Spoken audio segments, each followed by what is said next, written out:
Estamos en los estudios virtuales de Radiográfica FM 89.3 de Buenos Aires, la Radio Cooperativa.uy y la FM Caster de Buenos Aires, la RU. Tenemos el enorme honor de tener en pantalla y tener estos estudios virtuales a Gustavo Zafore, gran actor uruguayo y ahora director. Buenas tardes por recibirnos, Gustavo.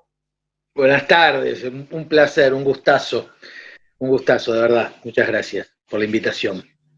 Gustavo, estuvimos en la función, que es muy emocionante, porque después de 6 meses estar sentado en una platea y nada, es muy fuerte la impresión de ver, bueno, poca gente, pero muy separados, muy controlados y con esa cosa que apenas podés respirar. Ya no podés respirar por el tapaboca, y la obra que presentaste tampoco permite mucho el respiro. Sí. Vamos a hablar de este estreno. Bueno, sí, primero, claro, un estreno, mi primer estreno como director en unas condiciones muy particulares, pero sobre todo rescatando la posibilidad de estrenar, de encontrarnos, de reabrir las salas, de volver, ¿no? Creo que eso es lo más importante. Y volver con una obra, un texto que nunca se había estrenado, que es un estreno a nivel mundial, de Sergio Blanco, que es un dramaturgo uruguayo muy reconocido, sobre todo en los últimos 10, 15 años. Y Barbarie es una obra de Sergio, escrita en el 2010, que plantea bien como decías vos, ¿no? Una obra muy fuerte, donde nos plantea la situación de 7 personajes en una situación límite, y a diferencia de lo que uno puede pensar, del trabajo en conjunto, de la comunión para salir adelante, lo que el texto plantea y la obra plantea es hasta dónde el ser humano puede ir hacia atrás, hacia ese lugar primitivo que todos tenemos, y encontrarnos con lo peor de nosotros mismos en ese tipo de situaciones, y no con lo mejor de nosotros mismos. Gustavo, hay un proceso lento de deterioro de la relación. ¿Cómo fuiste marcando este proceso psicológico de los personajes desde una situación de cierta normalidad hacia atrás? Sí, bueno, eso es un trabajo muy grande que hacen los actores, a nivel físico sobre todo, de transformación, ¿verdad? Para ir a esto que te estaba diciendo, bueno, de ir en ese viaje hacia atrás, hacia la bestia, si se quiere. Entonces teníamos que ir rompiendo los códigos de convivencia, rompiendo las leyes, rompiendo todo lo establecido para ir hacia ese lugar. Y el texto te lo va marcando solo, ¿no? Cómo se van deteriorando las relaciones, cómo el pensar o el razonamiento empieza a quedar cada vez más atrás o empieza a ser cada vez más primitivo, y eso hace que los personajes hagan esa transformación y que los actores la sientan, ¿verdad? Y también había una cosa que nos pasaba en los ensayos, que los actores y las actrices me decían, dice, pero yo ahora estoy haciendo esto cuando hace 5 minutos dije lo contrario. Y ahí encontramos la clave, porque cuando los personajes dejan de pensar y empiezan a moverse más por instinto, uno empieza a perder la justificación de por qué hace lo que hace. ¿Me explico? Entonces ahí le encontramos la clave. Es decir, no podemos tomar a estos personajes desde un lugar psicológico a partir de un determinado momento, porque ya no razonan más. Entonces pueden actuar de la forma contraria a lo que expresaron hace 5 minutos. Fue muy interesante ese viaje. ¿Cómo las situaciones extremas de vida ponen al ser humano en situaciones que él mismo no se lo reconocía antes, entonces, ¿no? Claro. Contanos así brevemente, para no revelar el argumento, ¿qué pasó con estos 7 amigos? Sí, Estos 7 personajes se ven varados en medio de un glaciar en el Ártico, y los primeros minutos de la obra, de la trama, es, bueno, resolvamos cómo salimos de acá cuando nos quedamos incomunicados. Entonces uno empieza a pensar que, bueno, que a partir de ahí van a construir lo que acá en Uruguay conocemos como la sociedad de la nieve, ¿no? Aquello que hicieron los sobrevivientes de los Andes, empezar a crear leyes nuevas de supervivencia, organizarse para salir adelante. Y vos, a medida que empieza a transcurrir la obra, te das cuenta de que va hacia el otro lado, es todo lo contrario. Ves cómo se empiezan a destruir esos códigos y cómo empieza a primar la supervivencia del más apto. Y yo creo que un poco, esto que decís vos, viste que muchas veces nosotros nos encontramos diciendo, yo en una situación límite no sé cómo reaccionaría. Uno siempre abre el paraguas, ¿no? Y, y yo creo que excepto a lo largo de la historia de la humanidad, excepto raras excepciones, la tragedia de los Andes es una, después el ser humano, por instinto, lo primero que va a hacer es tratar de sobrevivir él, no la comunidad, no esa comunidad de la nieve. Lo primero que vamos a hacer es tratar de salvarnos cada uno de nosotros. Y la obra lo que plantea es eso, las estrategias que estos personajes empiezan a desplegar para salvarse primero. Y eso es a ver una ley de la jungla, de alguna forma. Y a nosotros espectadores no nos gusta mucho que nos muestren eso, no nos gusta en el teatro que nos muestren lo peor de nosotros. Siempre estamos esperando una vuelta de tuerca y que el teatro o lo que vemos nos transmita algo más bello. Y Barbarie no plantea nada bello desde ese lugar. Es una gran cachetada a la humanidad y al comportamiento del ser humano a lo largo de la historia. Gustavo, hay algunas características de esta puesta en escena que son absolutamente impactantes y muy novedosas, muy novedosas. Y quiero que me hables de 2 de ellas. Primero, la banda musical y el trabajo que han hecho en sonido. Eso me parece es un personaje de un dramatismo brutal. Háblame de eso, por favor, para empezar.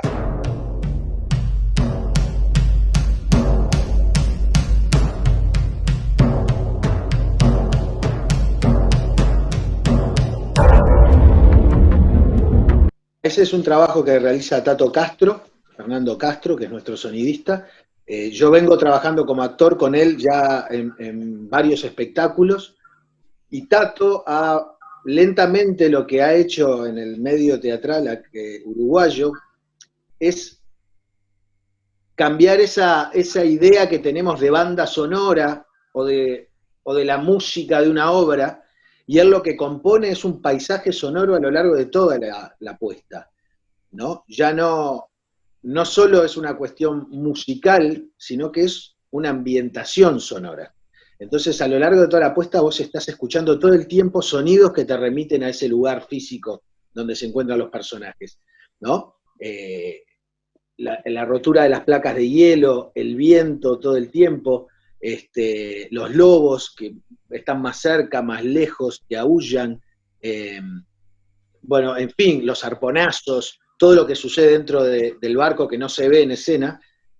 Es una especie de tragedia griega donde las muertes no se ven, las muertes suceden atrás, ¿no? Generalmente en Barbarie. Pero el sonido la registra. Claro, y el sonido hace que vos sientas eso como si lo estuvieses viendo. Tato hace un trabajo brutal de eso, de ambientación sonora, nos ubica en ese lugar, ¿no? Desde la entrada. Y después está el aria de Händel, que es la pieza que se repite varias veces, que es la que identifica a estos personajes en el museo. Y ahí ya nos vamos al audiovisual, que son las imágenes que compone Miguel Grompone, que es quien se encarga de eso, que nos muestra a estos personajes en un museo en Hamburgo, en Alemania, observando un cuadro que se llama El naufragio de la esperanza, de Casper, y en esas pantallas fragmentadas, en esas 8 pantallas, vemos lo único que reconocemos de estos personajes en la vida cotidiana. Allí nos podemos reconocer cualquiera de nosotros, en un museo mirando una pintura. Y después los vemos en la escena que están en el otro extremo, ¿verdad? Esta pintura, Friedrich, ¿cómo se llama el pintor? Casper, Friedrich Casper. Friedrich, claro. Eh, representa de alguna manera, has reproducido en la escenografía un poco la pintura.